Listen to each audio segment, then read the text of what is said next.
A racist police officer punches a black woman in public, unaware that her husband, watching from the sidelines, is an FBI agent with the power to bring him down. What happens next is a shocking clash of power, prejudice, and justice that no one saw coming. This isn't just a story about abuse of authority. It's a story about what happens when the fight for justice gets personal. Have you ever witnessed someone being mistreated like this, or experienced a moment where power was abused right in front of you? Share your thoughts in the comments. Let us know where you're watching from, and don't forget to subscribe to our channel for more stories that challenge and inspire. The supermarket checkout line was tense, with the hum of beeping scanners and rustling bags suddenly silenced by the sharp, commanding voice of Officer James Carter. Towering in his pristine uniform, Carter glared at the woman in front of him, his words slicing through the air like a whip. "Fake coupons, huh?"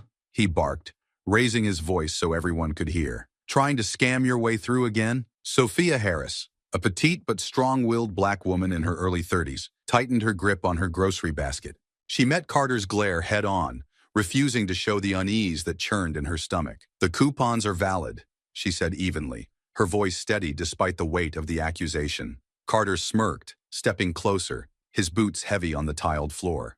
"Sure they are. People like you always find a way to cheat the system. Why don't you just admit it and save us all some time?" The murmurs around them grew louder as heads turned. Some customers pretended not to notice, averting their eyes, while others whispered among themselves. One woman leaned toward her friend, muttering, "You know how they are, always causing trouble." Sophia's cheeks burned, not with shame, but with rising anger. "I don't need to justify myself to you," she said firmly. "I double-checked those coupons.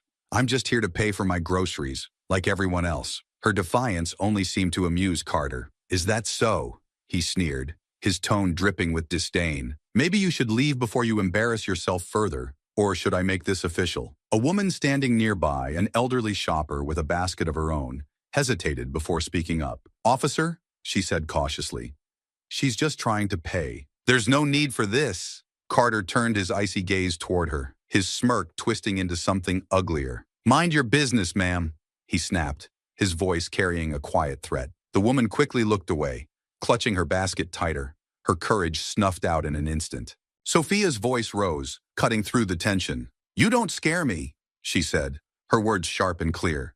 "You have no right to treat me like this." Carter laughed coldly. "No right? I'm the law here. And trust me, the law doesn't take kindly to frauds." The air grew heavier, charged with the weight of unspoken words and unacknowledged biases. A man in the back of the line discreetly pulled out his phone, angling it to capture the scene. The camera zoomed in on Carter's smug expression, then on Sophia's determined stance. "Look at her," someone whispered, barely loud enough to carry. "Always playing the victim." Sophia's pulse quickened, the judgment from the crowd slicing through her like tiny, invisible daggers. It wasn't just Carter she was up against. It was the weight of their stares, their assumptions, their unwillingness to step in. Carter took another step forward, now towering over her. "Put the items down," he ordered, his voice low and menacing. "Walk out, and maybe I won't have to take this any further." Sophia's jaw tightened. "I'm not going anywhere," she shot back. "Bold choice," Carter replied, leaning in just enough to invade her space. "Let's see how bold you feel when you're escorted out in cuffs." The cashier froze mid-scan, her eyes darting nervously between Sophia and Carter. She whispered to her colleague, "Should we call someone?" "This doesn't feel right." But neither of them reached for the phone. The man with the camera adjusted his angle, capturing every detail. The video would later show the sheen of sweat on Carter's brow, the flicker of uncertainty in his eyes, when he realized just how many people were watching. But for now, he held his ground, emboldened by the silence of those around him. "You think you can just waltz in here and do whatever you want?" he taunted. "Not on my watch." Sophia squared her shoulders, her voice cutting through the noise. "I'm not doing anything wrong," she said. "But you're abusing your authority, and I won't stand for it." For a moment, the room seemed to hold its breath. The tension was palpable, thick enough to taste. Sophia felt her heart hammering in her chest, but she refused to look away, refused to back down. Just as Carter opened his mouth to deliver another insult, the automatic doors to the supermarket slid open with a mechanical hum. A man in a sharp navy suit strode in, his polished shoes clicking against the floor. His gaze swept the scene, assessing it in an instant.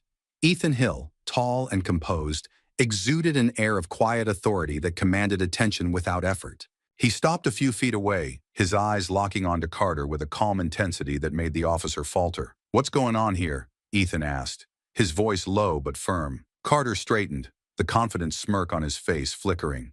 "This woman," he began, gesturing dismissively at Sophia, "was trying to use fraudulent coupons. I'm just handling the situation."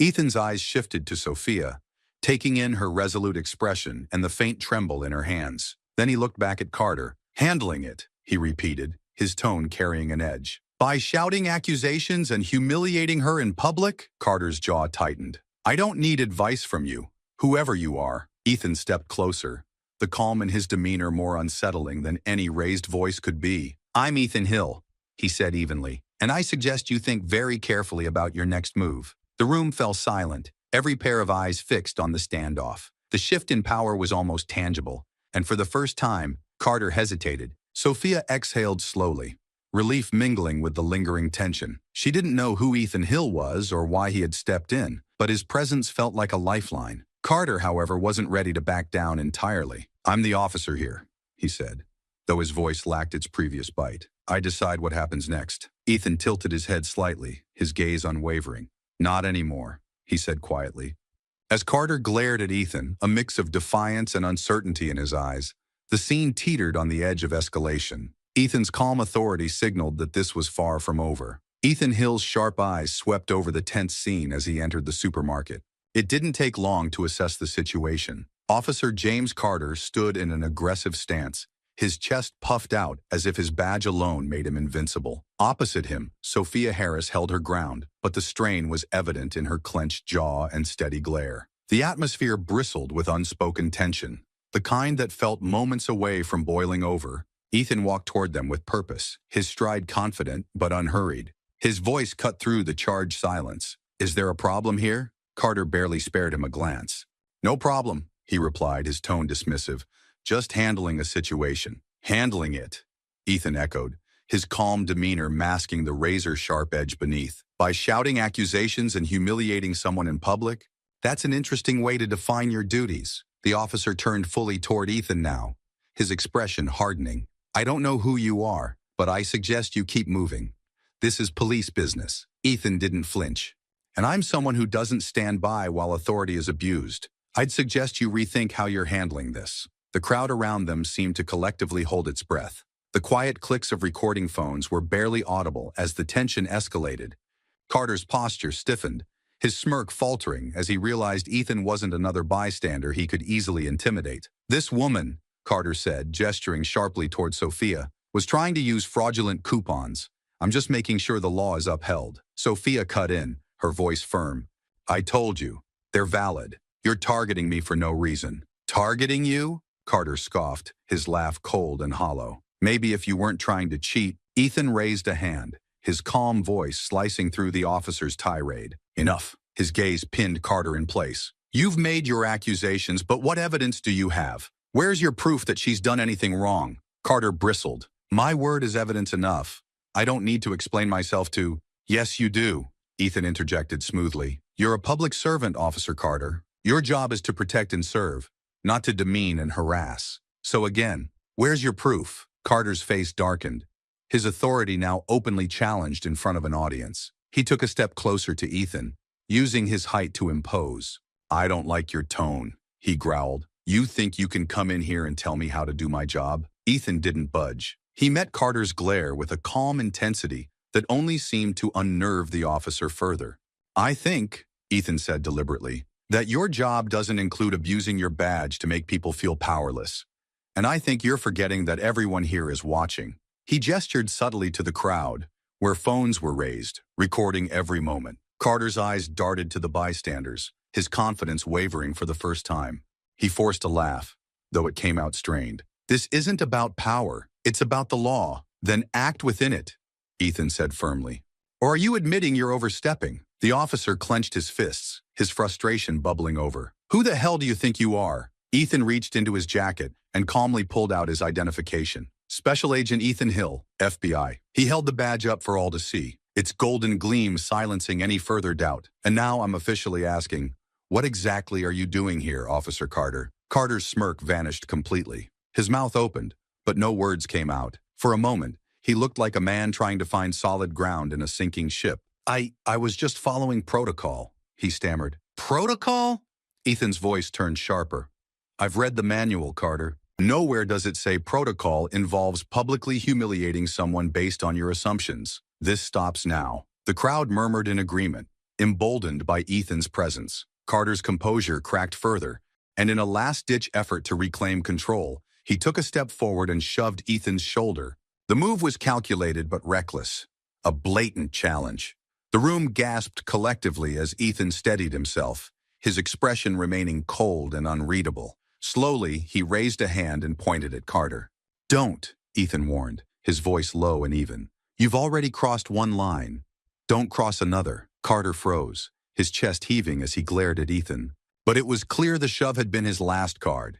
The balance of power had shifted entirely, and everyone in the room could see it. Sophia stepped closer to Ethan, her voice clear and unwavering. Are we done here, officer? She asked, her tone laced with defiance. Ethan glanced at her, a subtle nod of reassurance passing between them. He turned back to Carter.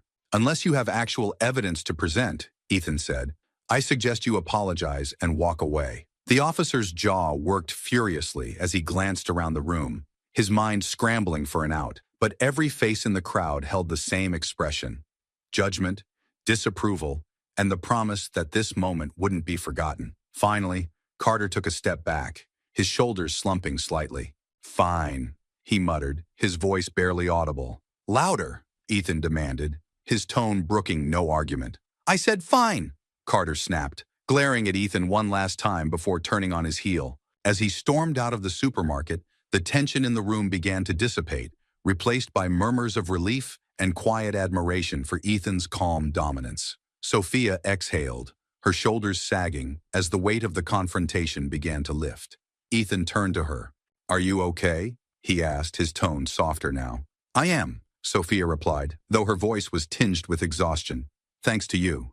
Ethan gave a faint smile. This isn't over, he said quietly, glancing toward the door where Carter had disappeared. People like him don't just walk away without trying to push back. Be ready. Sophia nodded, her resolve hardening. I've been ready my whole life, she said. As Ethan escorted Sophia out, his mind was already racing. This confrontation had shifted more than just a moment in a supermarket. It had revealed a festering problem that demanded deeper investigation. Carter's actions were just the surface of something much darker, and Ethan wasn't about to let it go. The tension in the supermarket was suffocating as Ethan Hill stood firm, his badge glinting in the fluorescent light. Carter's once cocky demeanor had crumbled, replaced by a mixture of defiance and unease. Officer Carter, Ethan began, his voice sharp and commanding. You said you were following protocol. Let's talk about that. Which part of your protocol involves humiliating a customer in public with no evidence? Carter straightened, attempting to salvage his authority. I don't need to explain myself to you, he snapped. You're overstepping. Overstepping? Ethan's tone hardened, his gaze unyielding. You're standing in a room full of witnesses and cameras, abusing your badge, and you think I'm overstepping? The crowd murmured, emboldened by Ethan's confidence. A man near the back spoke up. He's done this before. Always picking on people who can't fight back. Carter whipped his head toward the voice. You don't know what you're talking about, he barked, his face reddening. Ethan seized the moment. Oh, I think he does. Because this isn't the first time, is it, Carter? How many complaints have been filed against you? How many reports of intimidation, harassment, or worse? That's none of your business, Carter shot back, though the crack in his voice betrayed his growing desperation. It is now, Ethan replied coldly. He pulled out his phone and tapped the screen. You see, I've been looking into you. Complaints swept under the rug. Evidence tampered with. Victims too scared to come forward. But here's the thing. Secrets don't stay buried forever. Carter's lips pressed into a thin line as his hand drifted toward his radio. I don't have to stand here and take this, he muttered, lifting the device to his mouth. What are you doing, Carter? Ethan asked, his voice low but dangerous.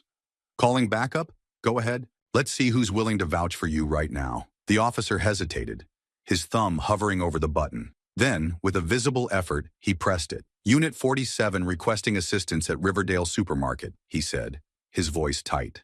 Possible interference with police activity. The radio crackled, followed by a long pause. Finally, a voice responded, Unit 47, what's the situation? Carter glanced nervously at Ethan. I've got an uncooperative subject and a federal agent interfering. Another pause. Then, negative, Unit 47. Handle it yourself. Dispatch unavailable. The crowd exchanged glances, and a few stifled chuckles rippled through the room.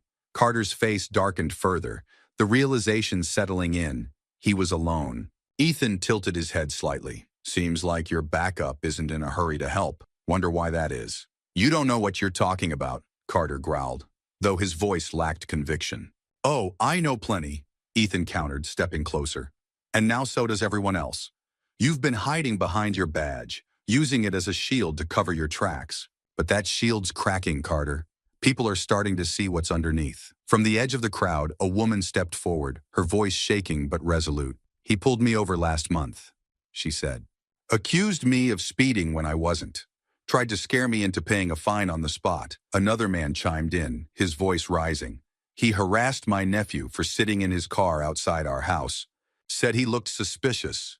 My nephew's 16. The murmurs grew louder as more stories emerged. Carter's eyes darted around, his composure slipping with every word. You people don't know what it's like, he snapped, his frustration spilling over. You think this job is easy? Every day dealing with liars, cheats, criminals, and you lumped everyone into that category. Ethan interrupted, his tone cutting, because it was easier to bully than to serve. But guess what? Those days are over. A man holding his phone aloft stepped closer. This is going live, he announced. The whole city's gonna see this. Carter turned on him, his voice rising in panic. Turn that off. You can't film me. Actually, they can, Ethan said calmly. And they should. Accountability is long overdue. Sophia, standing behind Ethan, spoke up for the first time since the confrontation escalated. You thought no one would stand up to you, she said, her voice steady. But here we are, watching, listening, and we're not afraid of you anymore. Carter opened his mouth to retort, but no words came out. He fumbled for his radio again, but Ethan stepped forward, his voice dropping to a dangerous whisper. Don't even think about it. You've already lost control. Don't make it worse for yourself. The officer's hand dropped, and he stared at the floor, his bravado completely shattered. Ethan turned to the crowd. For too long, people like Carter have operated unchecked, he said, his voice carrying over the murmurs. But today, we're putting a stop to it. Every story you've shared, every video you've taken, is evidence. Evidence that the abuse of power has consequences. The crowd nodded, their collective courage bolstered by Ethan's words. Carter, now visibly sweating, muttered under his breath, You think you're a hero? You're just making things worse. For you? Ethan shot back. Absolutely. But for everyone else? Things are finally starting to change. The officer clenched his jaw and turned toward the exit, his steps heavy with defeat. As he reached the door, Ethan called after him. This isn't over, Carter. Not by a long shot. Carter paused, his shoulders tense, but didn't look back. He pushed the door open and disappeared into the parking lot. Ethan let out a slow breath, the weight of the moment settling in. He turned to Sophia, who met his gaze with a faint, grateful smile. Are you okay? He asked. I am now, she replied. Ethan nodded, but his mind was already racing. Carter's collapse had been a victory, but it was just the beginning. This wasn't about one corrupt officer. It was about the system that had allowed him to thrive. As the crowd dispersed, their phones buzzing with notifications as videos of the incident began to circulate online, Ethan knew his next step. Carter was just a piece of the puzzle, and the picture was much bigger and much darker than anyone there could imagine. Ethan Hill stared at the papers spread across his desk, his mind drifting momentarily to a time when his fight for justice had been more personal than professional. Growing up in Memphis, he had seen firsthand how power could be wielded against the vulnerable. His neighborhood, vibrant but struggling, was a place where trust and authority was fragile at best and non-existent at worst. Ethan's father, a factory worker, often spoke of fairness, even when the world showed little of it. You fight for what's right, son, his father had said after a dispute with a landlord who raised rents unjustly. Even if it feels like no one's on your side. Those words had stuck with Ethan, planting the seed of determination that later grew into a career with the FBI. But the decision wasn't without cost. Ethan had seen peers harassed, friends taken away under dubious charges, and families broken by a system designed to suppress rather than protect. It was those experiences that fueled his choice to join federal law enforcement, where he believed he could make a difference beyond the limits of local policing. Then came Sophia. Sophia Harris was a fighter in her own right. Raised by a single mother who worked multiple jobs, Sophia knew what it meant to struggle. While Ethan chose the structured path of law enforcement, Sophia chose activism. She worked tirelessly as a community advocate, organizing food drives, educational workshops, and rallies aimed at addressing the systemic issues that plagued their city. Their paths crossed at a town hall meeting, where tensions ran high over budget cuts to local schools. Ethan, then a young agent fresh out of Quantico, had been assigned to monitor the event. Sophia had stood at the microphone, unshaken as she challenged the city officials. "You sit there, making decisions for a community you don't live in, and you think we'll just accept it?" she had said, her voice clear and resolute. "Our children deserve better, and we won't stop until they get it." Her conviction had struck Ethan like a lightning bolt. That night, they exchanged more than just ideas. They found a shared purpose. Years later, that shared purpose became the foundation of their marriage. But their commitment to change often made them targets. Sophia placed a letter on the table in front of Ethan. Its edges crumpled from how tightly she had been holding it. "Another one?" Ethan asked, his jaw tightening. Sophia nodded. "It was on the windshield this morning." Ethan unfolded the letter, the words scrawled in jagged handwriting. "Stop your little crusade, or you'll regret it." He looked up at her. "They're trying to scare you. Don't let them." "I won't," Sophia said, her voice steady. "But they're escalating. Last week it was just emails. Now it's this." Ethan frowned, his mind racing through the possibilities. "This is about the forum, isn't it? The one on judicial reform?" Sophia nodded. "It's ruffling feathers. But Ethan, I can't back down. These people need to know the truth. How the system is stacked against them. How it protects people like Carter and punishes people like us." Ethan sighed, running a hand through his hair. "I know you won't stop. I just wish you didn't have to carry this weight alone."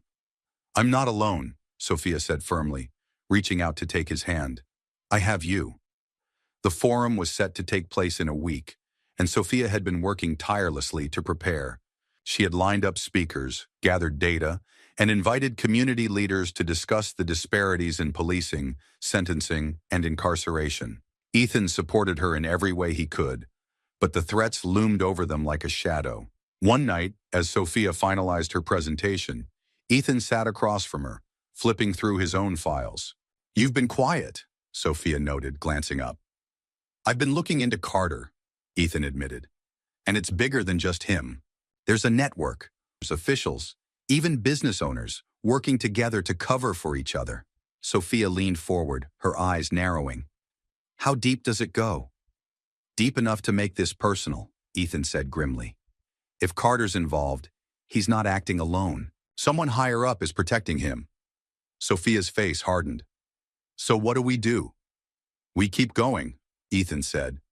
"We gather evidence, expose the network, and make sure people like Carter don't get away with it anymore." Sophia smiled faintly, her resolve mirrored in Ethan's determination.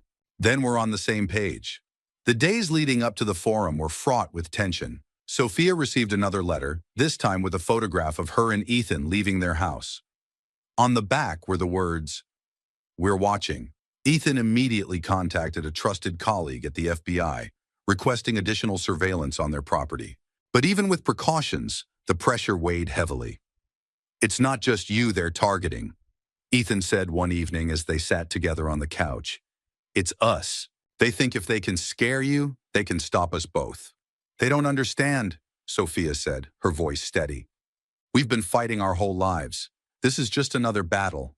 On the night of the forum, the community center was packed. Sophia stood at the podium, her voice unwavering as she laid out the facts. Ethan watched from the back, his eyes scanning the crowd for any signs of trouble. But trouble came later. As the event concluded, Sophia received a message on her phone. "This isn't over. You're making enemies you can't handle." She showed it to Ethan, who frowned. "They're trying to make us second-guess ourselves. Don't let them." Sophia nodded, but the message lingered in her mind. She knew this was far from over. That night, Ethan stayed up late, reviewing his files on Carter and the growing evidence of a larger conspiracy. His phone buzzed with a new notification, a tip from a local source confirming that Carter had received protection from a high-ranking city official. Ethan stared at the screen, the weight of the discovery settling in. This wasn't just about exposing one corrupt officer. It was about dismantling an entire system. Sophia appeared in the doorway, her expression soft but tired. "You're still working?" "I have to," Ethan said. "This is bigger than we thought." Sophia stepped closer, resting a hand on his shoulder. "Then we'll face it together." Ethan looked up at her, a faint smile breaking through his exhaustion. Together. Ethan Hill sat across from Detective Ryan Harris in a dimly lit conference room at the precinct. A stack of files lay between them, each one brimming with complaints, reports, and allegations that painted a damning picture of systemic corruption. Harris leaned forward, his expression grim as he flipped through one of the reports. "This isn't just about Carter," Harris said, his voice low but tense. "He's part of something bigger. There's no way he could pull this off alone." Ethan nodded. "That's what I've been piecing together. Bribes, fabricated charges, intimidation. This network runs deep. We're not just dealing with one dirty cop. We're dealing with an operation designed to protect people like him." Harris tapped a specific page in the file. "Here. This incident last year. A business owner claimed Carter demanded a cut of their profits in exchange for protection. The case never went anywhere. The report was filed and then, poof, it disappeared." "Let me guess," Ethan said, his tone edged with frustration. "The business owner dropped the complaint and the paperwork was buried." "Exactly," Harris confirmed. "And that's just one example. Every time someone tries to push back, they either back out or something happens to them." Ethan leaned back, his mind racing. Carter isn't acting in a vacuum. He's a cog in a much larger machine. The conversation was interrupted by a sharp knock at the door. A junior officer entered, holding a manila envelope. "Detective Harris," he said, his voice hesitant. "This just came in for you. No return address." Harris exchanged a glance with Ethan before taking the envelope. Inside was a single sheet of paper and a grainy photograph. The paper read, "Back off while you still can." The photograph showed Harris and Ethan exiting the precinct earlier that day. "They're watching us," Harris muttered, his jaw tightening. Ethan's expression darkened. "Good! That means we're on the right track." They wasted no time diving deeper. Ethan pulled out a list of names tied to Carter through financial transactions. Officers, local politicians, and even prominent business owners. One name stood out: David Whitman, a city official with a history of shielding law enforcement from scrutiny. "Whitman," Harris said, almost spitting the name. "He's been untouchable for years. Every reform effort that could have held officers accountable, blocked. Every whistleblower complaint, silenced. If Carter has someone backing him, it's Whitman." Ethan's fingers flew across his laptop, pulling up public records, financial statements, and property ownerships tied to Whitman. "Here's the connection," he said, pointing to a series of payments disguised as consulting fees. "Whitman funnels money through a shell company to Carter and others in the network. It's money laundering, plain and simple." Harris shook his head in disbelief. "And we've been letting him get away with it this whole time." "Not anymore," Ethan said. The deeper they dug, the clearer the pattern became. Bribes were paid to ensure businesses operated without interference, often at the expense of their competitors. False charges were brought against community members who spoke out against the system. Those who resisted were silenced through threats or fabricated evidence. Ethan tapped a file on his screen. This case, Jamal Rivers. He was arrested last year on drug charges. The evidence didn't hold up in court, but the arrest destroyed his reputation. Turns out Rivers had been organizing protests against the police department. Carter was the arresting officer. Harris frowned. "So they're targeting activists too. Anyone who threatens their power." Ethan nodded. "And Whitman keeps it all running smoothly from above. He uses his political clout to protect them while collecting his share of the profits." Harris leaned back, his frustration evident. "If we go after Whitman, he's going to unleash hell. He's got allies in every corner of the city. This could blow up in our faces. Ethan's expression hardened. Let it. If we don't take this shot, no one will. Meanwhile, Carter was feeling the pressure. Back at his home, he paced the living room, clutching his phone. On the other end of the line was a voice cold and commanding. You've been sloppy, the voice said. That FBI agent is digging, and you're giving him more ammunition by the minute. What do you want me to do? Carter snapped. They're coming after me with everything they've got. Calm down, the voice replied. You follow orders, and this goes away. We'll handle Hill and anyone else who gets in the way. And if they don't back off? Carter asked, his voice trembling. Then we make them back off, the voice said, chilling in its simplicity. Carter hung up, his hands shaking. For the first time, he realized how expendable he was to the very people who had once protected him. Back at the precinct, Ethan and Harris formulated a plan. They needed evidence that would tie Whitman directly to the corruption, something so undeniable that even his allies couldn't cover for him. We need someone on the inside, Harris said. Someone who knows how this network operates. Ethan nodded. Carter, he's the weak link. We flip him, and Whitman falls. You really think he'll talk? Harris asked skeptically. He will if we make him believe he has no other choice, Ethan replied. Ethan and Harris tracked Carter to a bar on the edge of town. He was sitting in a corner booth, nursing a drink and glancing nervously at the door. When Ethan and Harris approached, Carter stiffened. What do you want? Carter growled. A conversation, Ethan said, sliding into the booth across from him. And maybe a chance to save yourself. Carter laughed bitterly. Save myself. You think I don't know how this ends? If I talk, I'm a dead man. You're already on borrowed time, Ethan said bluntly. The people protecting you will cut you loose the second you become a liability. You know that. But if you cooperate, I can offer you protection. Protection, Carter scoffed. From Whitman. From the others? You're dreaming. Harris leaned in, his voice low. Maybe, but at least it's a chance. What do you think Whitman's going to do for you once Hill's investigation hits his doorstep? He'll hang you out to dry. Carter's jaw clenched, his eyes darting between the two men. You don't understand how deep this goes. Then help us understand, Ethan pressed. Because if you don't, you'll be the one taking the fall for all of it. For a moment, Carter said nothing, the weight of the decision visibly crushing him. Finally, he exhaled sharply.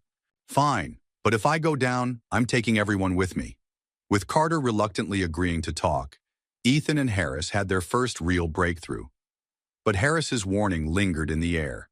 The deeper they went, the more dangerous the fight would become. The crash of shattering glass jolted Ethan Hill from his chair.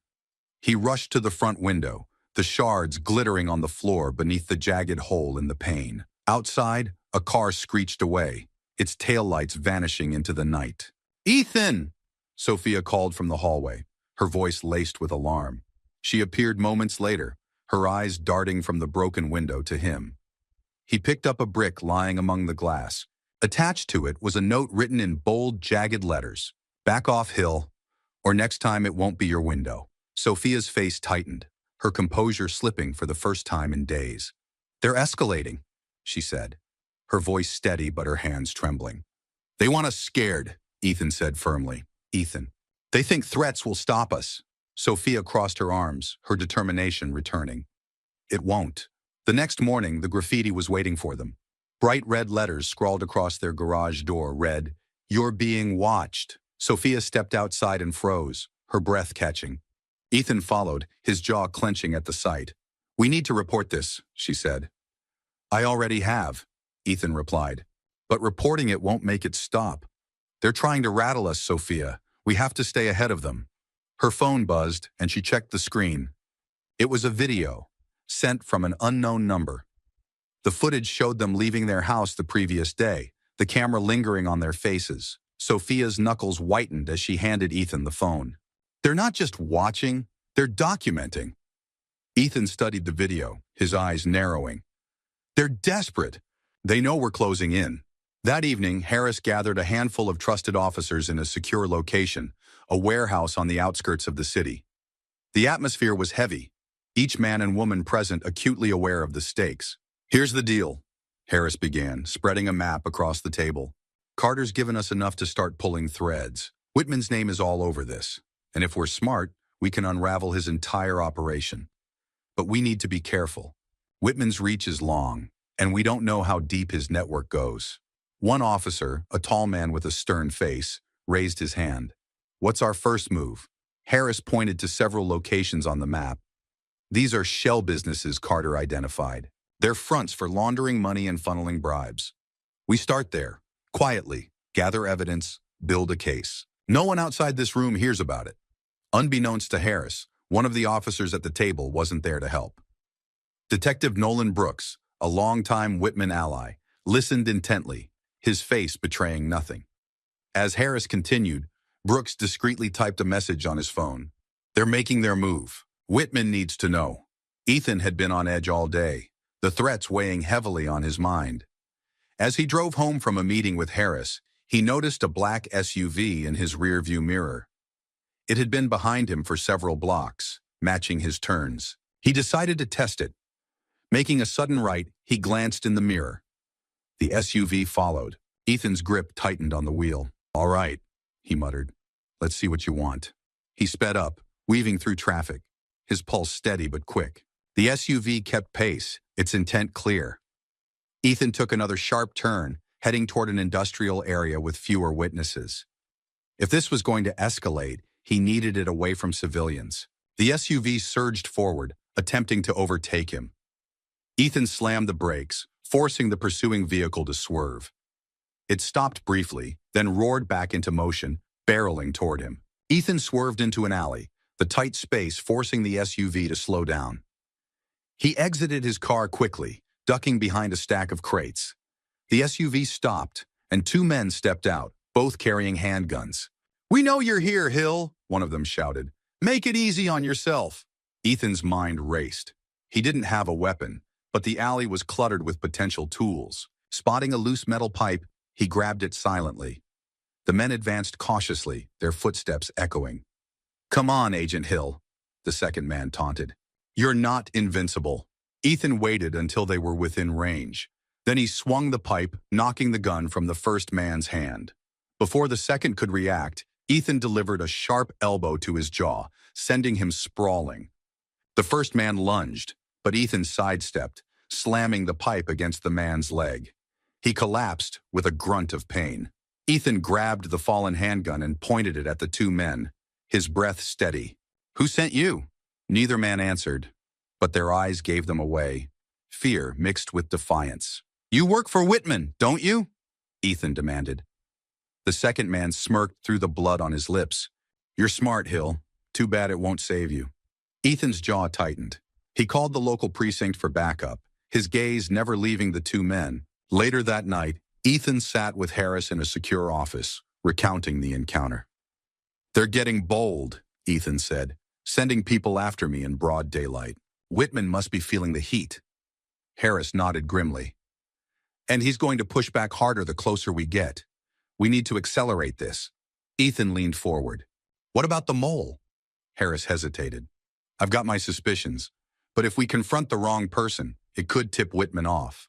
"Then we have to be sure," Ethan said. "Because if Whitman knows we're coming, we'll lose any chance of catching him off guard." At home, Sophia sat at the kitchen table, reviewing notes for her next community forum. Despite the threats, she refused to stop her work. When Ethan walked in, she looked up, her expression softening. "Rough day?" she asked. "Let's just say I've had better," Ethan replied, sitting across from her. Sophia reached across the table, taking his hand. "We're going to get through this," she said firmly. Ethan met her gaze, her strength grounding him. "We will," he agreed. "But we're not out of the woods yet." Sophia squeezed his hand. "Then let's make sure we're ready for whatever comes next." With Whitman tightening his grip and Ethan's team facing mounting threats, the stakes had never been higher. Ethan Hill and Detective Ryan Harris sat across from Officer James Carter in a cold, sterile interrogation room. The overhead light cast sharp shadows, emphasizing the tension in the room. Carter leaned back in his chair, arms crossed, his face set in a mask of defiance. "You dragged me in here for what?" Carter sneered. "I haven't done anything wrong." Ethan didn't respond immediately. Instead, he slid a folder across the table. The sound of the thick paper scraping against the metal was the only noise in the room.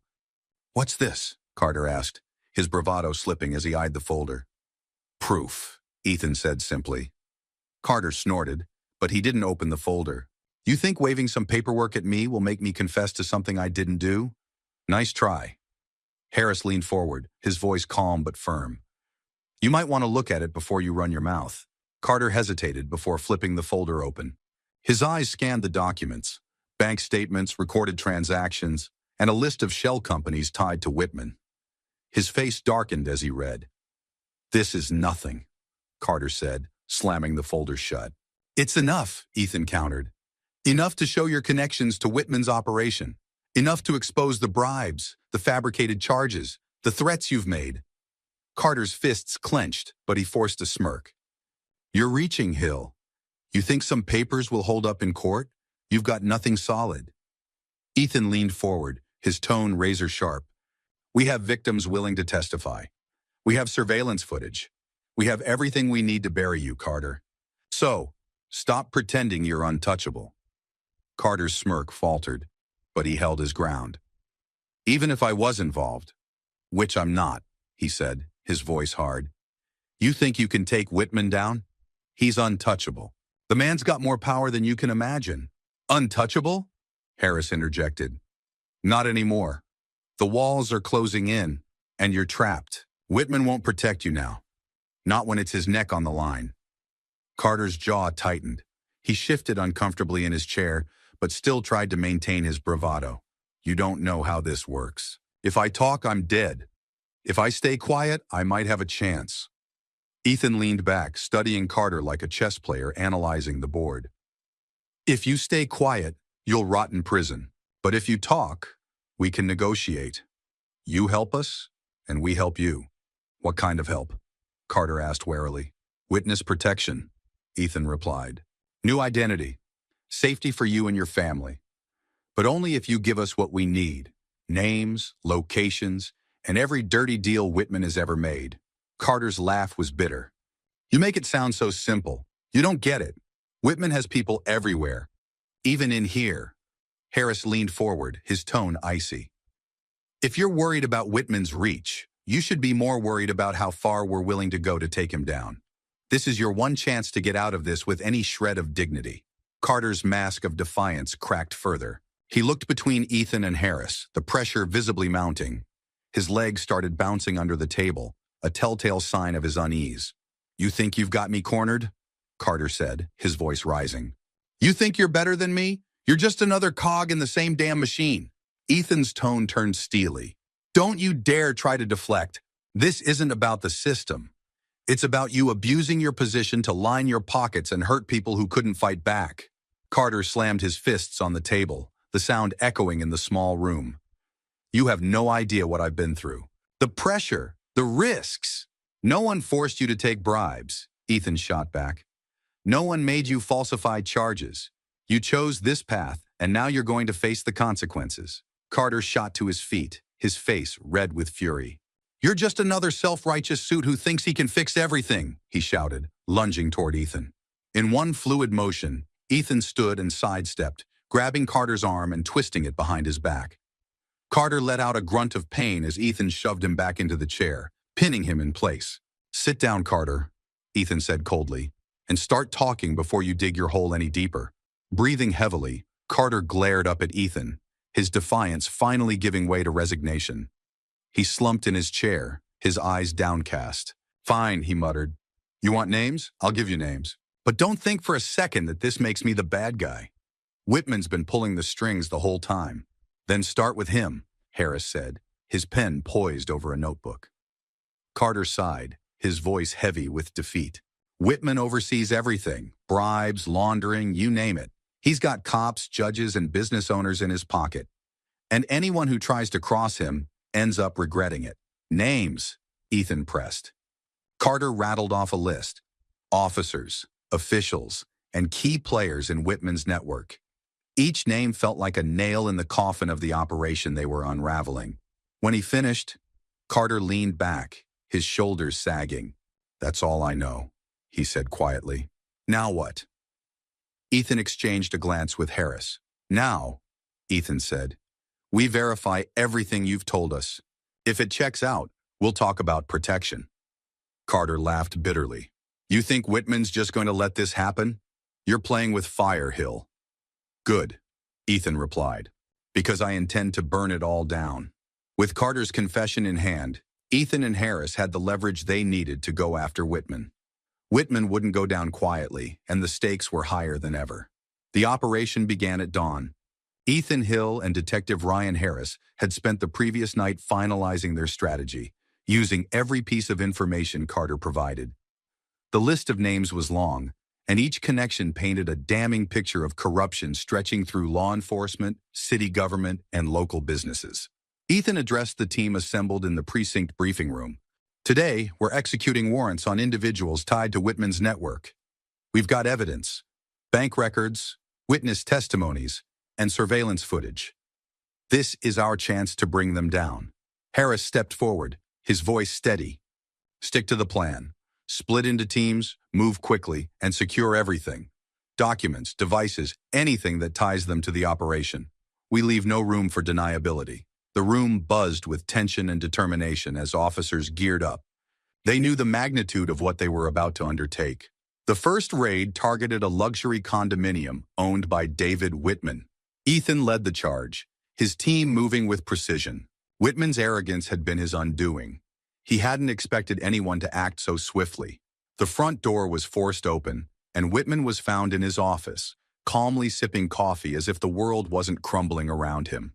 Agent Hill, Whitman greeted with a cold smile, setting his cup down. To what do I owe the pleasure? Ethan didn't engage in pleasantries. David Whitman, you're under arrest for conspiracy, bribery, money laundering, and obstruction of justice. Whitman chuckled, leaning back in his chair. You're making a mistake. Do you know who you're dealing with? I do, Ethan replied, stepping forward. And so does the entire justice system. Your time is up. As Whitman was handcuffed, Harris entered the office, rifling through files. He found a safe behind a painting and cracked it open to reveal stacks of cash, ledgers, and a hard drive. Got it, Harris said, holding up the items. Whitman's confident demeanor wavered for a moment, but he quickly masked it. Those won't prove anything.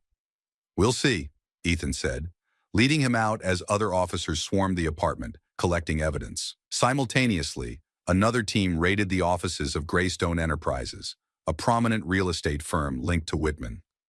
The CEO, Charles Becker, was caught attempting to shred documents when the officers arrived. Step away from the shredder, one officer barked, weapon drawn. Becker froze, his hands trembling. I don't know what you think you're doing, he stammered. Collecting the truth, the officer replied, bagging the shredded fragments and confiscating Becker's computer.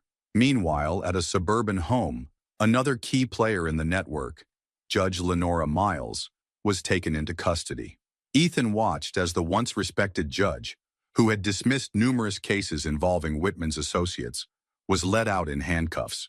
You won't get away with this, Judge Miles spat, her composure unraveling. You already did, Ethan replied, but not anymore. News of the arrests spread like wildfire. Headlines plastered across screens read, City official David Whitman arrested in corruption scandal, and top business leaders linked to criminal network. Social media erupted as videos of the raids went viral, showing powerful figures being taken down one by one.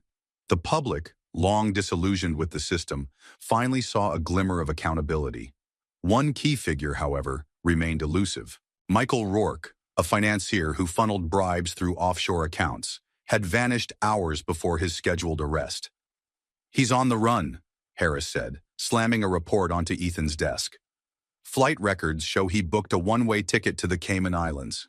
Ethan grabbed his phone, immediately coordinating with airport security. He's not getting away that easily.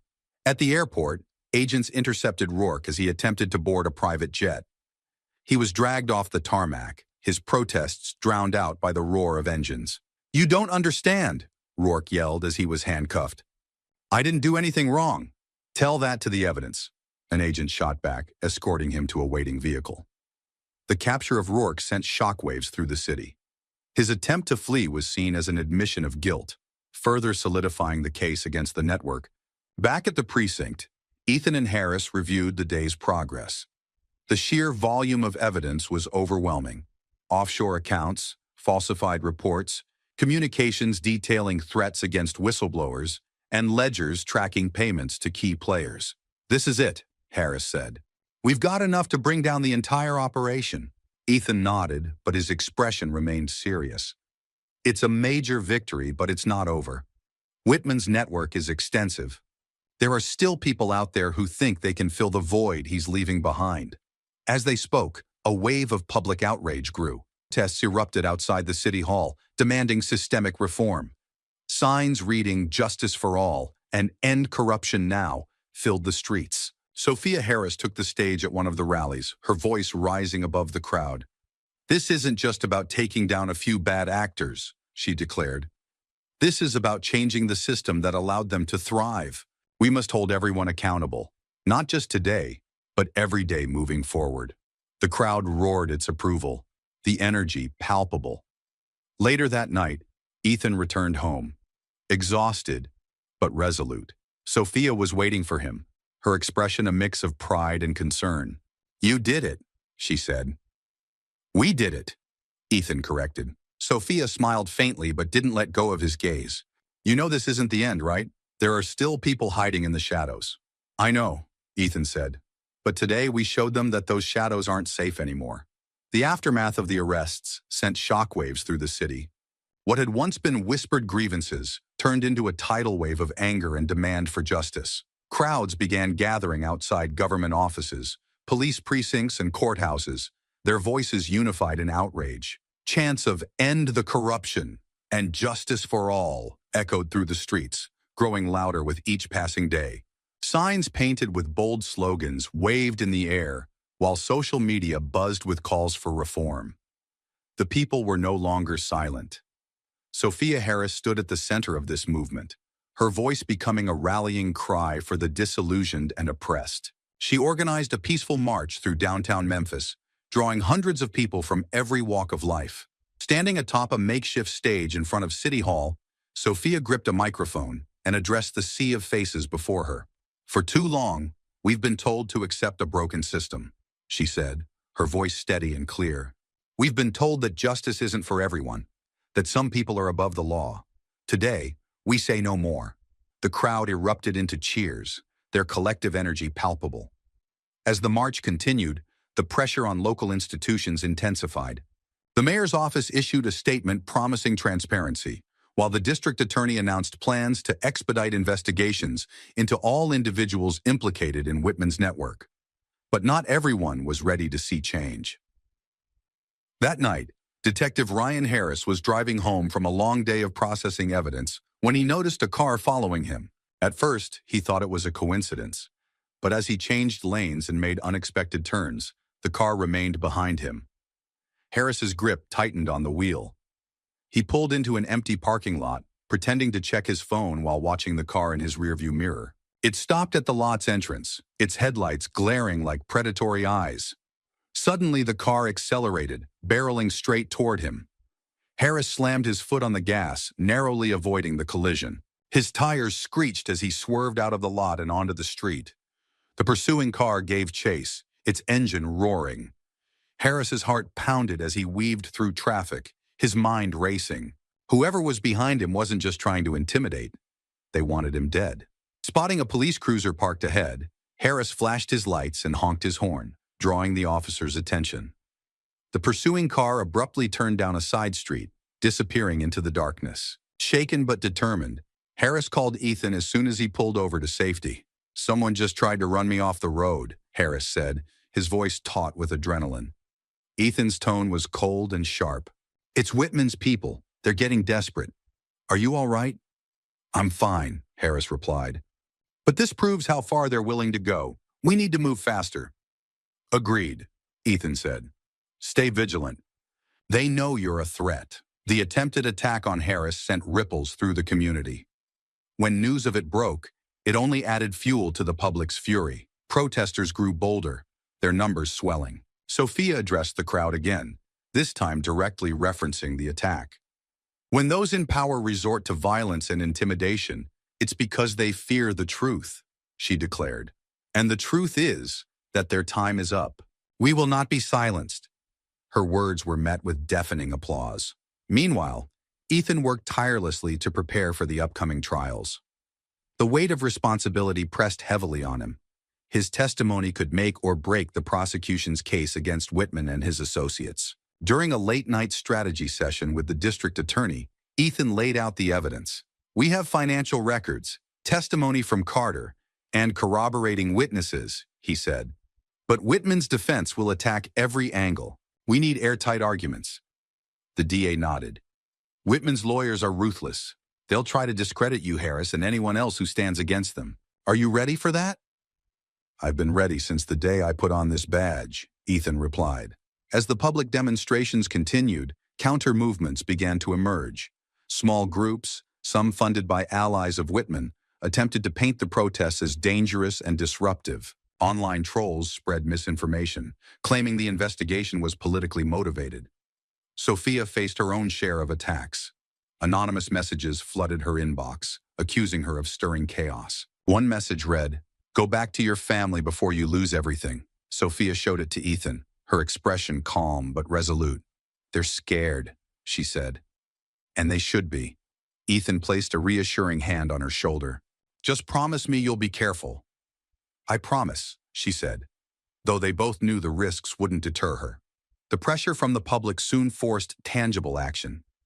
The city council convened an emergency session to discuss immediate reforms, including an independent oversight committee for law enforcement. The mayor, facing mounting criticism, reluctantly announced his support. "We are committed to rebuilding trust," the mayor said during a press conference. "This begins with accountability." Sophia, watching the announcement from her living room, turned to Ethan. "It's a step," she said. "It's a start," Ethan agreed. The night before the first trial, Sophia held a candlelight vigil outside the courthouse. Hundreds gathered, their flickering flames illuminating the darkness. Ethan stood at the back, watching as Sophia spoke with quiet conviction. "This isn't just about one man or one case," she said. "It's about a system that has failed us time and time again. But we are here to say we won't let it fail us anymore." The crowd stood in solemn unity, their determination as steadfast as Sophia's. The courtroom was packed.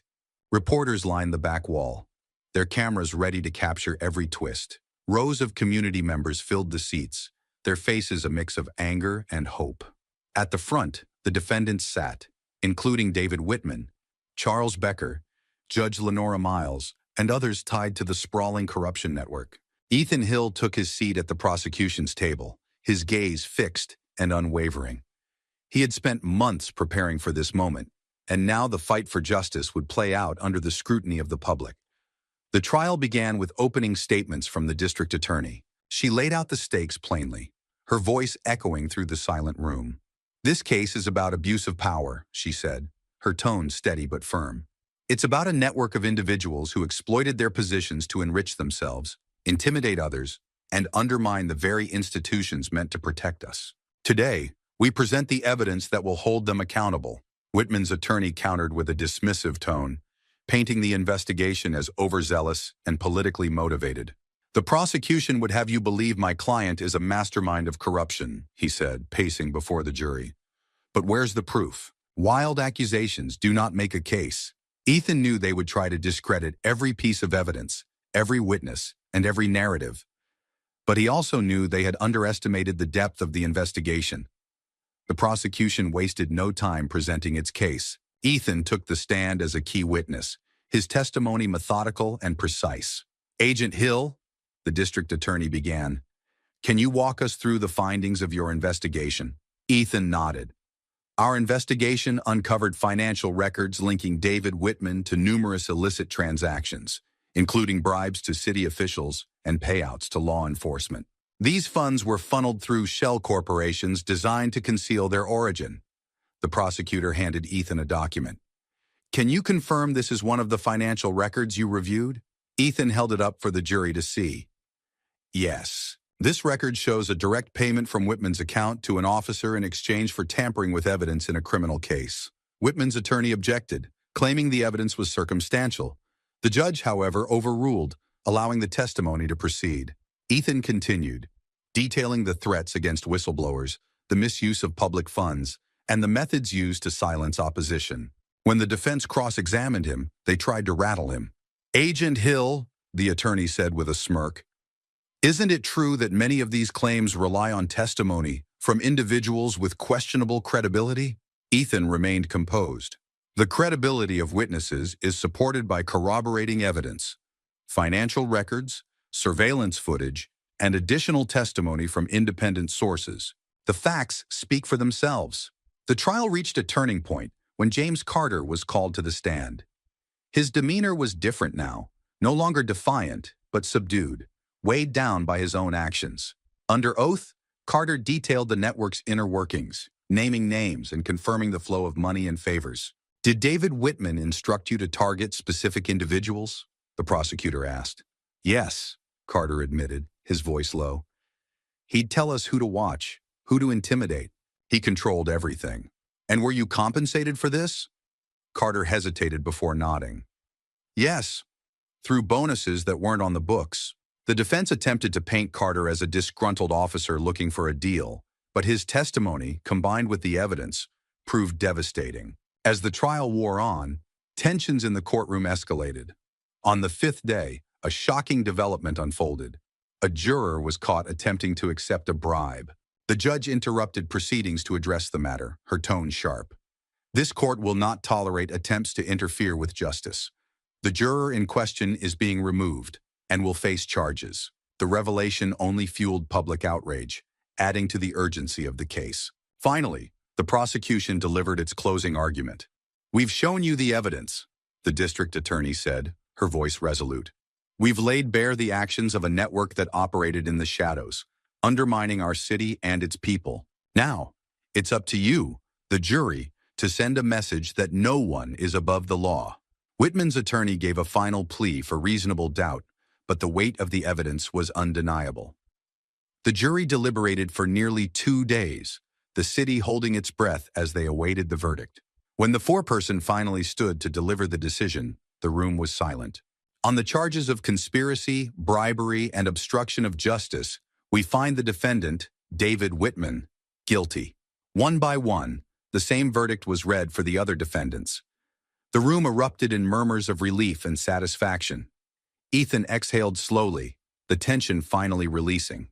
He exchanged a glance with Harris, who gave him a small nod. Justice had been served, but they both knew the fight wasn't over. As the defendants were escorted out in handcuffs, Whitman paused, looking directly at Ethan. "This isn't over," he said coldly. Ethan met his gaze without flinching. "No, it's not. But your part is." Later that evening, Ethan returned home to find Sophia waiting for him. She embraced him tightly, her voice filled with pride. "You did it," she said. "We did it," Ethan replied. Sophia smiled faintly. "Do you think this is the start of real change?" Ethan considered her question carefully. "It's a step," he said. "But there's still more to uncover. More people who think they're untouchable. We're not done yet." Sophia nodded. "Then we keep fighting." Ethan's phone buzzed with a message from the district attorney. "Great work today. More cases to follow. Be ready." He turned to Sophia. "It looks like the next battle's already waiting." With the trial concluded, the city began its long road toward recovery. But as Ethan and Sophia prepared for what lay ahead, they knew that corruption didn't end with a single case. It was a constant fight that required vigilance and courage. Ethan Hill paced the living room, his phone pressed tightly against his ear. "I've made my decision," he said, his voice firm but tinged with weariness. "I'll take the transfer." The voice on the other end was his supervisor, Agent Larson. "It's the right call, Ethan. Memphis is too volatile right now. This move will give you and your family a fresh start." Ethan hung up, exhaling deeply. Sophia watched him from the kitchen, her expression calm but reflective. "So it's official?" she asked. Ethan nodded. "We leave in 2 weeks. New city, new job." Sophia set down the papers she'd been working on and crossed the room to stand beside him. "We're doing the right thing," she said softly, "but it doesn't make it any easier." The threats hadn't stopped, even after the trial. Anonymous messages, Veiled warnings and strange cars idling outside their home had become part of their daily life. While they both tried to stay strong, the pressure was undeniable. Sophia spoke first during one of their late-night discussions. "Ethan, we've done all we can here, but if we stay, we're putting ourselves, and anyone close to us, in danger." He had resisted at first. Memphis was home, and the fight for justice felt far from over. But Sophia's words stuck with him. They'd faced down one of the most powerful corruption networks in the city. But the fight wasn't theirs to finish alone. The news of their impending departure spread quickly. Within days, the community that Sophia had fought so tirelessly for came together to organize a farewell gathering. On the evening of the event, the community center was packed.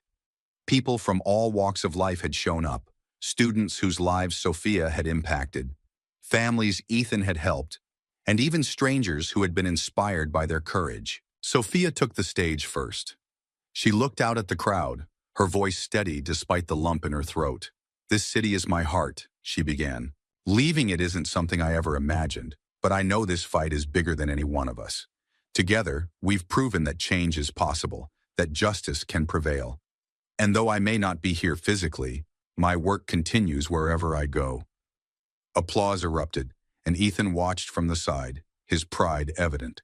When it was his turn, Ethan kept his words brief but heartfelt. "This community is stronger than those who tried to exploit it. You proved that when you stood up and demanded better. That strength is what makes leaving so hard, but it's also what gives me hope. Keep fighting. Keep holding people accountable. Because people like Whitman can only win if we stop paying attention." As the crowd applauded again, Ethan noticed a young boy standing near the back. He recognized him from one of Sophia's outreach programs. The boy held up a small sign that read, "Thank you for fighting for us." Ethan swallowed hard, the weight of the moment hitting him. In the days leading up to their departure, Ethan and Sophia worked tirelessly to tie up loose ends. Sophia ensured her programs would continue under the leadership of trusted colleagues, while Ethan handed off his ongoing cases to Harris and the FBI team. Harris met with Ethan one last time at a quiet diner on the edge of town.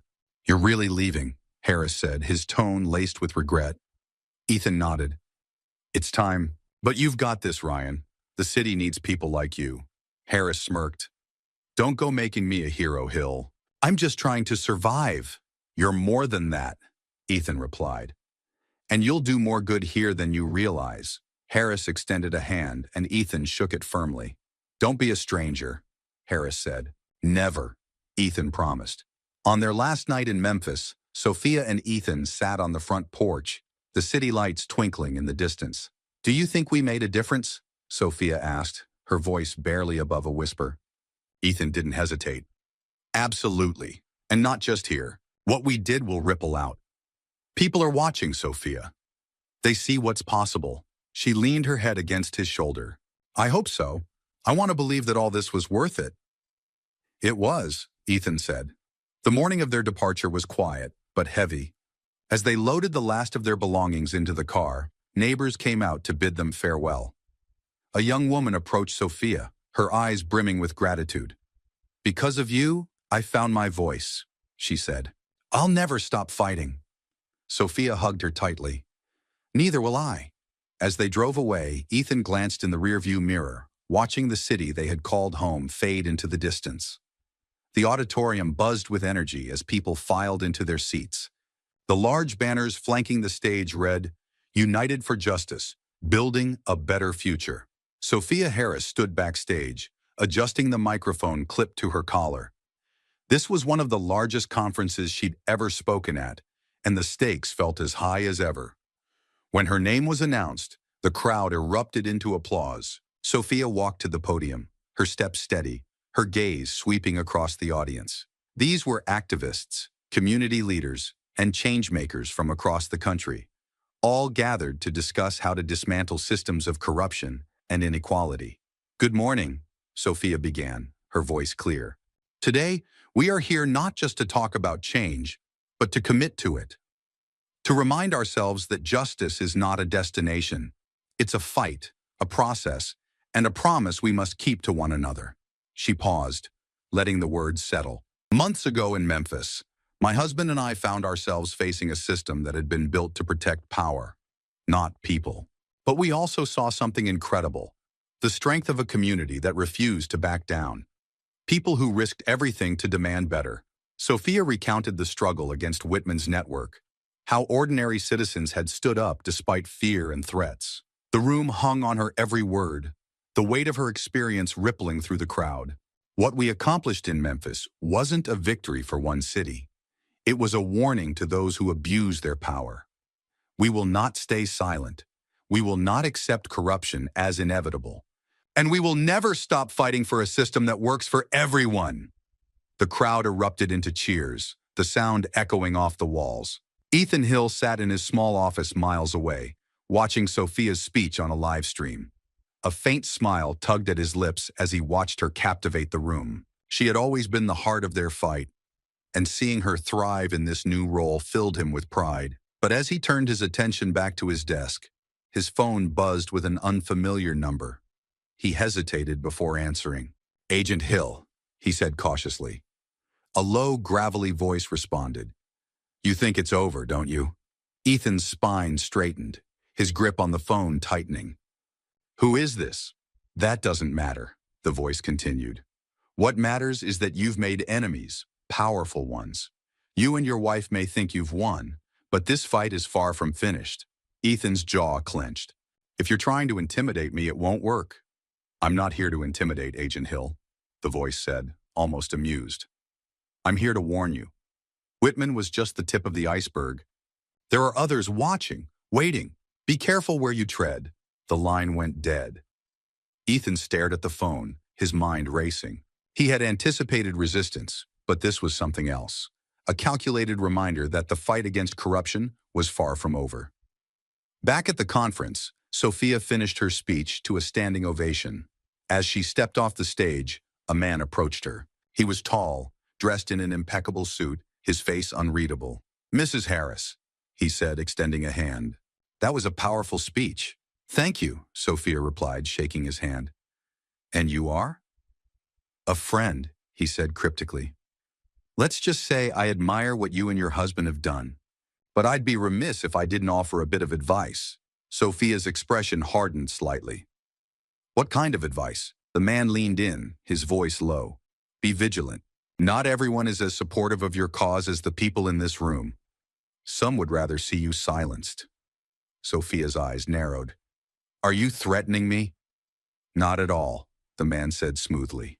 "Consider it a professional courtesy. You've made waves, Mrs. Harris, and waves attract attention." Before she could respond, the man disappeared into the crowd. Later that evening, Sophia called Ethan. "Something happened today," she began, recounting her encounter with the mysterious man. Ethan listened intently, his earlier phone call still fresh in his mind. "I got a warning too," he said grimly. Sophia was quiet for a moment. "What do you think it means?" "It means they're scared," Ethan replied. "And they should be. But it also means we have to be careful." Sophia's voice steadied. "We've faced threats before. This doesn't change anything. We keep going." Ethan smiled faintly. "That's why I married you." In the weeks that followed, the ripple effects of their work continued. Investigations were launched in other cities, inspired by the revelations in Memphis. Communities began organizing, demanding accountability from their leaders. But Ethan and Sophia knew the fight was never truly over. They had struck a blow against corruption, but the roots ran deep. There would always be those who sought to exploit power, just as there would always be those willing to stand against them. As they sat together one evening planning their next steps, Ethan turned to Sophia. "Do you think we'll ever see a time when this fight isn't necessary?" Sophia considered the question before answering. "Maybe not in our lifetime, but every step we take brings us closer, and that's enough for me." Ethan nodded. "Then we keep going." As Ethan and Sophia's story draws to a close, we're left with a powerful reminder. Justice is not a passive ideal, but an active pursuit. Their fight in Memphis showed how resilience and unity could dismantle even the most deeply rooted corruption. But it also left us with a question. How far are we willing to go to stand up for what's right in our own lives? What part of their journey resonated with you the most? Share your thoughts in the comments below. We'd love to hear your perspective. And if this story inspired you, don't forget to like, share, and subscribe to our channel for more powerful stories that challenge, empower, and ignite change. Together, we can keep the fight for justice alive. The courtroom was suffocating. The air smelled of polished wood, old paper, and something else, something rotten, hidden beneath the surface. Jason Carter sat at the defendant's table, hands resting calmly in his lap. His wrists no longer bore the handcuffs that had cut into his skin when they dragged him in, but the weight of injustice pressed on him just the same. He could feel their eyes on him, judging, dissecting, condemning. Across the room, Detective Mark Reynolds sat in his pristine navy blue uniform, polished badge glinting under the fluorescent lights. He had the confidence of a man who had already won. And perhaps he had. The jury, 9 white, 3 black, barely looked at Jason.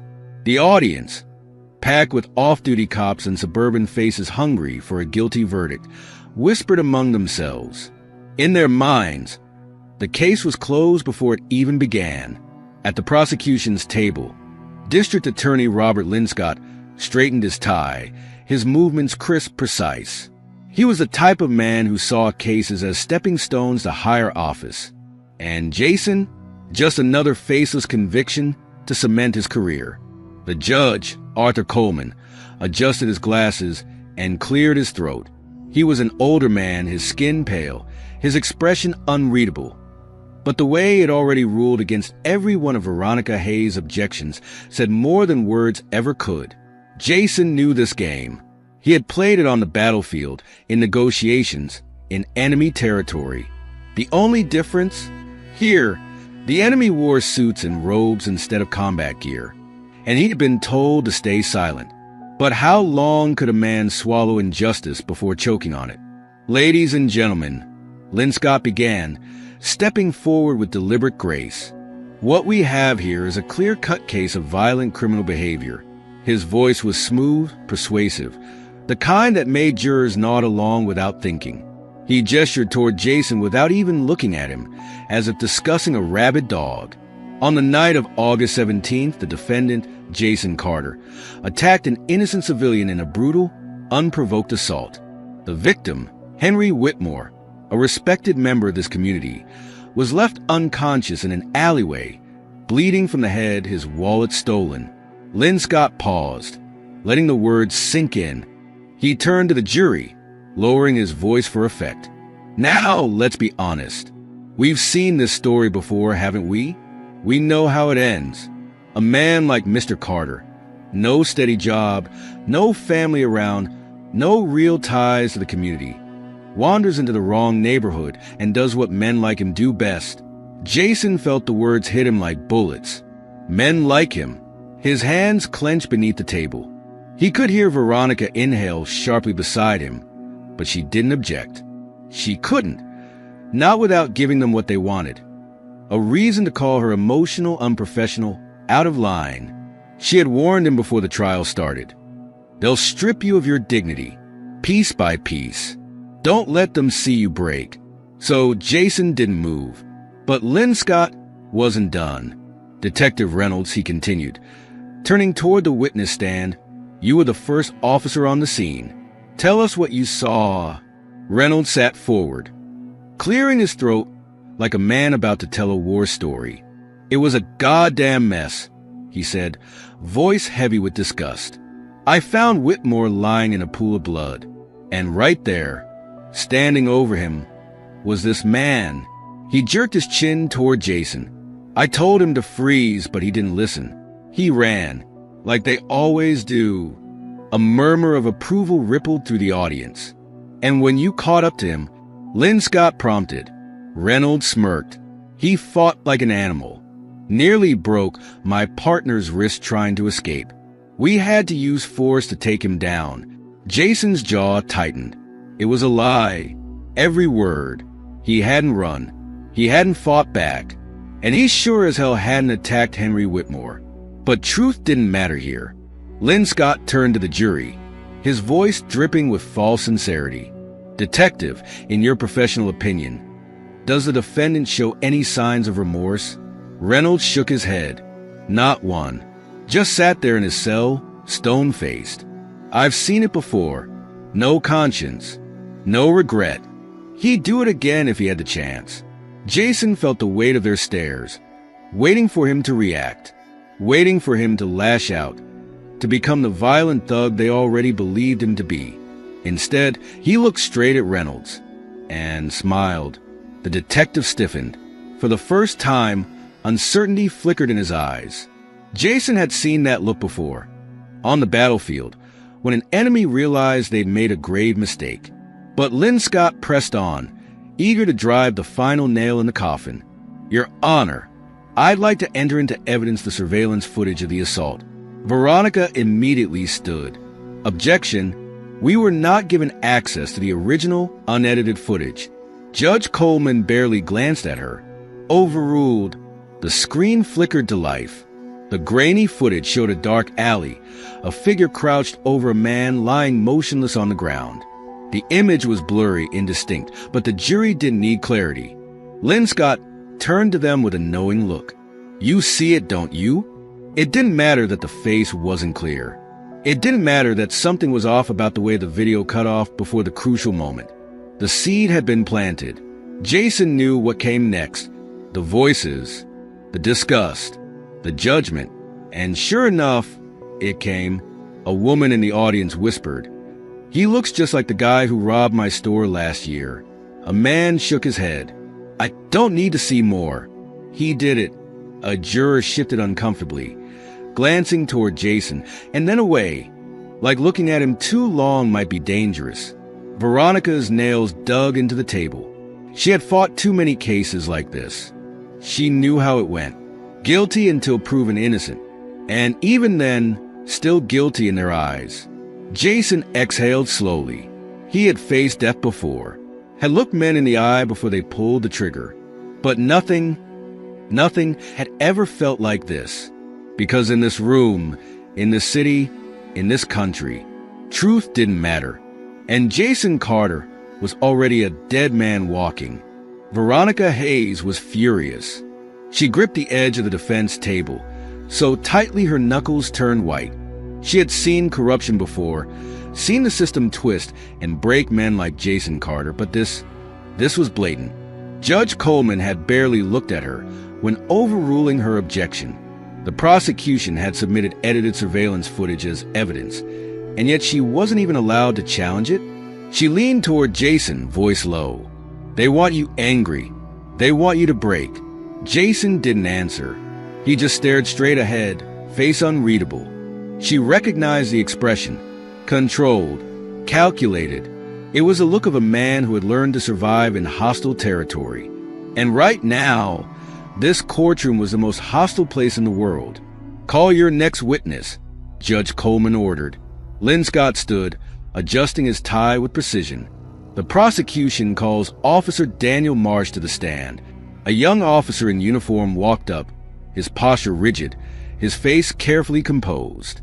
He was clean-cut, the ideal image of a trustworthy cop, the kind that juries loved. Lynn Scott paced slowly in front of the jury. "Officer Marsh, you were with Detective Reynolds on the night of the incident. Can you describe what happened?" Marsh cleared his throat. "We responded to a 911 call reporting an assault in progress. When we arrived at the scene, we found the victim on the ground unconscious. The defendant was standing over him." Lynn Scott nodded. "Did you witness any resistance from the defendant?" Marsh hesitated for half a second. A trained eye would have caught it, but the jury wasn't trained. "Yes, sir," Marsh finally said. "When we attempted to take him into custody, he resisted. He was aggressive, uncooperative. We had to use force to restrain him." Lynn Scott turned to the jury, his expression solemn. A man caught in the act. A man who fought arrest. A man with no remorse. Jason stared at Marsh, unblinking. The young officer didn't look at him. Couldn't, because they both knew the truth. Jason hadn't fought back, hadn't resisted, but in this room, lies were more valuable than truth. Veronica stood. "Cross-examination, Your Honor?" Judge Coleman barely nodded. She strode toward the witness stand, heels clicking sharply against the floor. "Officer Marsh, you said my client resisted arrest." Define resisted. Marsh shifted slightly. "He didn't comply immediately." Veronica arched an eyebrow. "Did he attack you? Did he throw a punch? Did he pull a weapon?" Silence. Then, "No." A murmur rippled through the courtroom. Veronica turned to the jury. "So, let's be clear. The resistance we're talking about is that he didn't immediately drop to the ground like an obedient dog." Objection. Lynn Scott snapped. Argumentative. Judge Coleman frowned. Sustained. "Keep it professional, Ms. Hayes." Veronica smiled tightly. "Of course, Your Honor." She turned back to Marsh. "Tell me, officer, when you arrived, did you see my client physically harming the victim?" Another hesitation. "No, but—" No further questions. The moment she sat down, Lynn Scott rose again. "Redirect, Your Honor." Judge Coleman nodded. Lynn Scott wasted no time. "Officer Marsh, does hesitation to comply put officers in danger?" Marsh nodded quickly. "Absolutely." Lynn Scott spread his hands. "There you have it. The defendant didn't need to throw a punch to be a threat. His mere refusal was enough." Jason exhaled slowly. They had just criminalized his existence. During the lunch recess, Veronica and Jason sat in the cold, gray holding room adjacent to courtroom. She placed a file on the table between them. "You need to talk to me, Jason. You haven't said a word about what happened that night." Jason looked at the folder. "You wouldn't believe me if I did." She leaned forward. "Try me." He exhaled, looking down at his hands. And then, softly, "I wasn't attacking Henry Whitmore." Veronica froze. "You were there?" "I was there." Silence. Then, for the first time, Jason broke his own rule. He told her what really happened. He had been walking home from a late shift at a warehouse across town when he heard a scream. Down the alley, he saw two figures. One was Henry Whitmore. The other? A man in dark clothes, his face hidden. He had Whitmore by the collar, punching him. Jason had reacted on instinct. He ran toward them. "Hey, get off him." The attacker turned. There was something in his hand, a knife. Jason grabbed a trash can lid, used it to deflect the first strike. The guy stumbled back, startled. He wasn't expecting resistance. Jason stepped between him and Whitmore. "Walk away." The man hesitated, then ran. Jason turned to Whitmore. The man was slumped against the wall, barely conscious. Jason crouched, checking for injuries. And that was when he heard sirens. Two squad cars pulled up. Reynolds and Marsh jumped out, guns drawn. "Hands up, now." Jason stood, hands raised. "I was trying to help." On the ground, they tackled him before he could say another word. No one asked questions. No one checked for other suspects. They had their culprit. Veronica let out a slow breath. She believed him. But belief wasn't enough in this courtroom. She needed proof. Outside the courthouse, journalist Sarah Mitchell scrolled through her phone, reviewing the files she had received anonymously. Her eyes narrowed at a pattern. Detective Reynolds had been involved in 3 other cases where surveillance footage mysteriously failed to capture the full event. And now, he had another convenient arrest. Sarah muttered to herself, "Something doesn't add up." She had a feeling the real story hadn't been told yet, and she intended to find it. The tension in the courtroom was thick. The weight of Jason Carter's silence was finally breaking. Until now, he had let them paint him as a monster, let them strip him of his dignity, piece by piece. But the time for restraint was over, and when he spoke, his words would burn this entire case to the ground. Veronica Hayes rose from her seat, walking toward the center of the courtroom with purpose. "Your Honor," the defense calls Jason Carter to the stand. A murmur rippled through the audience. This was unexpected. The jury shifted in their seats. Lynn Scott smirked, arms crossed, as if daring Jason to speak. Judge Coleman adjusted his glasses. Proceed. Jason stood, his movements controlled, deliberate. He had jumped out of helicopters into enemy territory. He had watched men die in his arms. He had fought for this country, bled for it. But nothing had ever made him feel as exposed as sitting in this witness chair, staring into the faces of people who had already decided his fate. Veronica stepped forward. Mr. Carter, let's be clear. Did you attack Henry Whitmore? Jason's voice was calm, steady. No. Were you robbing him? No. Tell us what really happened that night. Jason exhaled slowly. He turned to the jury, making sure he had their full attention. And then he told them everything.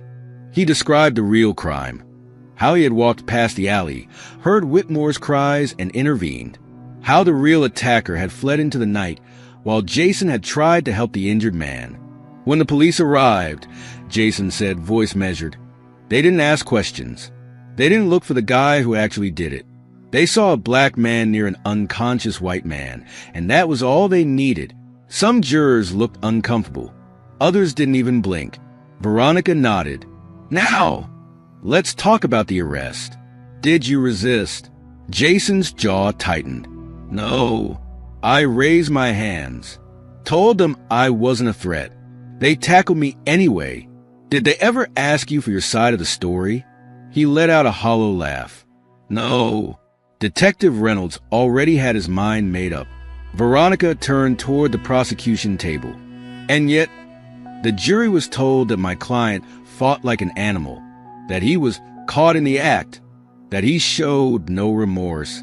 She let those words hang in the air. Then, she walked over to Detective Reynolds, whose smug expression had faltered just slightly. Detective, you said my client resisted. Do you stand by that testimony? Reynolds leaned into the microphone. I do. Under oath, a flicker of hesitation. Jason didn't look away from him. He watched the beads of sweat form at Reynolds' hairline. For the first time, he was the one feeling trapped. And then Sarah Mitchell stood up from the gallery. A ripple of confusion passed through the courtroom as she held up a flash drive. Your Honor, she called out, I have newly discovered footage of the alleged crime. The entire room went silent. Lynn Scott shot up. Objection. Who even is this woman? Sarah stepped forward. Sarah Mitchell, investigative journalist, and the defense has the right to present new evidence. Judge Coleman's lips pressed into a thin line. He looked at Veronica. Ms. Hayes, are you aware of this footage? Veronica didn't hesitate. I am now, and if it proves my client's innocence, I assume the court will want the truth, yes? The judge exhaled through his nose. Play the footage. The courtroom lights dimmed. The video began. It wasn't the doctored version the prosecution had shown earlier. This was the full surveillance footage. The grainy black and white image showed Henry Whitmore alive and conscious, backing away from a third man, who then struck him hard across the face. Jason entered the frame, running toward the altercation, not causing it. Then the most damning part. Jason stepped between Whitmore and his attacker, raising his hands in a defensive stance. And just like that, the lie collapsed. A gasp spread through the audience. The jury's expressions changed instantly. Lynn Scott's face drained of color. Your Honor, we. Judge Coleman slammed his gavel. Silence. Jason sat still, unmoving, unshaken. He had known the truth all along. But now, everyone else did too. Veronica turned to the judge. Your Honor, the prosecution's case is based on falsified evidence. I move for immediate dismissal. Judge Coleman hesitated. He looked at Lynn Scott, at Reynolds. Two men who had wielded power so effortlessly. But now, their power was crumbling. Jason didn't look at Reynolds. He didn't need to. He had already won. The judge cleared his throat. The court finds the defendant. The tension was unbearable. A single beat of silence. Not guilty. The explosion in the courtroom was immediate. The gasps, the shouts, the roar of justice finally breaking through the walls of corruption. Jason exhaled, slowly, deeply, for the first time in a long time. He could breathe again, but it wasn't over yet, because Mark Reynolds was still sitting there, face twisted in shock, in rage. Veronica turned to the judge. "Your Honor, given this revelation, I motion for an immediate investigation into Detective Reynolds for perjury and evidence tampering." Linscott shot up. "Objection. This is outrageous." But it was too late.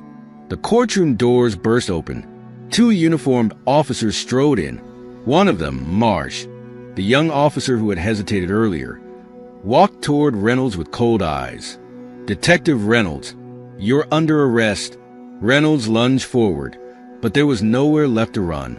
The same cold steel that had once bound Jason's wrists now locked around Reynolds. Poetic. Jason watched as they dragged him away, and for the first time since this nightmare began, he allowed himself to smile. The moment Mark Reynolds was dragged out in handcuffs, the air in the courtroom shifted. Everything, the whispers, the murmurs, the smug confidence of the prosecution, had flipped on its head. And Jason Carter, for the first time in weeks, every eye was on him, but this time it wasn't with hatred. It was fear. Fear of what he had survived. Fear of what had been done to him. Fear of what it meant that they had been so wrong. Veronica was still standing, hands flat on the table, staring at Judge Coleman. "Your Honor, given the circumstances, my client should be released immediately." Coleman hesitated, his lips pressed into a thin line. He glanced at Linscott, who looked pale, his jaw clenched so tightly it might snap. Jason could see it. The DA was calculating, trying to figure out how to salvage something from this wreckage. Finally, the judge spoke. "Mr. Carter, you are free to go." There it was, the words that should have meant freedom. But Jason didn't move, because he had spent too long locked in this nightmare to believe it could really be over. He looked at Veronica. She nodded. Only then did he stand. Only then did he allow himself to step out of the defendant's chair. And as he walked past the jury, past the rows of onlookers, past the man who had tried to destroy him, Jason Carter kept his head held high. They had taken his time, his dignity, his name. But he wouldn't let them take his pride. Outside the courthouse, the press swarmed. The cameras flashed. The microphones shoved forward. "Jason, how does it feel to be a free man?" "Mr. Carter, do you plan to sue the city? What do you have to say to Detective Reynolds?" Jason barely heard them, because in the distance, across the sea of reporters, he saw Sarah Mitchell. She wasn't holding a microphone. She wasn't chasing a headline. She was just watching. And Jason knew, without her, none of this would have happened. He gave her a single nod. She nodded back. Some battles were fought with fists, others with words, and some, like this one, with truth. Meanwhile, inside the courthouse, Linscott slammed his office door so hard the glass rattled. This was a disaster. The Reynolds case was going to blow up in his face. And worse, the evidence tampering, the doctored footage, the entire web of corruption. If that got out, it wouldn't be just Reynolds going down. It would be him, too. He paced the room, hands on his hips. He needed a way out, a scapegoat, someone to take the fall. But there was no one left to throw under the bus. Not anymore. For the first time in years, Robert Linscott felt something new. Panic. At the same time, in the police precinct, Detective Reynolds sat in an interrogation room, wrists chained to the table. Across from him, a younger officer, Daniel Marsh. The same rookie cop who had hesitated during his testimony. The same cop who had helped arrest Jason Carter that night. But Marsh wasn't afraid anymore. Now, he was the one asking the questions. "So, Mark," he said, voice calm, "you want to tell me how many other cases you fabricated?" Reynolds just glared. Marsh smirked. "Yeah, that's what I thought." Back at the courthouse, Jason finally spoke to the press. Veronica stood beside him. She didn't try to coach him, didn't tell him what to say. She just let him speak his truth. "This isn't just about me," Jason said, voice even. "It never was. This is about every black man who was judged guilty before he ever stepped into a courtroom, about every innocent person railroaded by a system that protects the powerful." The crowd was silent now, hanging on every word. "I survived this," he continued, "but how many didn't?" The weight of the question hung in the air, and no one, not the reporters, not the lawyers, not the police, had an answer. That night, in a quiet corner of Chicago, Jason walked alone. No more handcuffs, no more chains, just him and the night. And yet, even with his name cleared, even with the truth exposed, he didn't feel free, because freedom wasn't a courtroom verdict. It wasn't a headline. It wasn't a soundbite. It was something that had been stolen from him long before this trial ever began. And the worst part, he wasn't sure if he'd ever get it back. The weight of the trial still clung to Jason like an iron chain. Even after the courtroom had emptied, after the cameras had stopped flashing, after Mark Reynolds had been hauled away in cuffs, he didn't feel free. He walked the streets of Chicago, feeling the cold wind bite at his skin. The city still moving, still breathing, unaffected by everything that had happened. That was the thing about justice. It didn't stop the world from spinning. The aftermath. Veronica Hayes sat in her office, staring at her computer screen. The headlines were everywhere. Decorated Navy SEAL exonerated in racial profiling case. Corrupt detective faces charges for evidence tampering. City in turmoil as police misconduct exposed. She should have felt proud. She should have been celebrating. But all she could think about was how close they had come to losing. How easy it had been for them to try and bury Jason Carter alive. And how many other men had been buried before him, without a Veronica Hayes to fight for them. Sarah Mitchell typed furiously, finishing the article that would destroy what little was left of Lynn Scott's career. The files she had uncovered, more cases, more names. Jason had been one of many. And now, the floodgates were opening. She leaned back in her chair, watching the words on the screen. She had done her job, but she knew the system would fight back. It always did. Reynolds falls, but the system stands. Inside Cook County Jail, Mark Reynolds sat in a holding cell, staring at the cracks in the concrete wall. His badge was gone. His gun was gone. His power was gone. And yet he wasn't afraid, because deep down he knew the truth. He was one man. The system was still standing. And that meant, one way or another, men like him would always find their way back in. Jason's quiet return. Jason Carter sat alone in a diner on the south side of Chicago, a black coffee in front of him untouched, the buzz of conversation around him, normal, peaceful, ordinary. For weeks, he had been in the center of the storm. Now, he was just a man in a booth. And yet, when the waitress brought his check, she hesitated. She looked at him carefully, as if trying to place him. Then, recognition flashed in her eyes. "You're him," she said softly. Jason didn't respond. She set the check down. "You deserve better." He met her eyes. And for the first time since he had walked out of that courtroom, he felt the weight of everything. Not just the injustice, not just the anger, but the exhaustion. He had fought wars overseas, but nothing had prepared him for this. He nodded once. "Yeah," he said quietly. "I did." The fight that never ends. As Jason stepped outside, the city stretched before him. Chaotic, flawed, indifferent. But he wasn't indifferent. He had a choice. He could disappear, let the world forget him. Or he could do what they never expected him to do. He could fight back, not with fists, not with rage, but by refusing to be erased.